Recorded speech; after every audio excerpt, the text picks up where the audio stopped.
In this question it is given that a cylindrical tube of spray pump has a radius of r, one end of which has n fine holes, each of radius r. If the speed of a liquid in the tube is v, then the speed of ejection of liquid through the hole is. So in this question it is given that there is a tube through which some amount of liquid is flowing.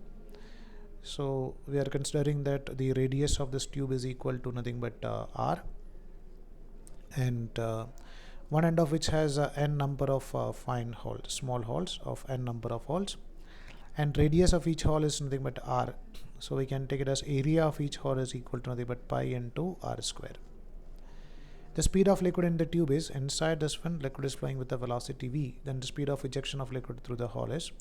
Over here we can use that like Bernoulli's the continuity equation. So according to continuity equation we can take it as a1 v1 should be equal to a2 v2. So area of cross section of tube we can take it as pi r square. So we can write a1 as nothing but pi r square into velocity v is equal to a2, which we can take it as pi r square for a single hole, and there are n number of holes, so total area is pi r square into n into v2. So we can find out the value of v2 over here.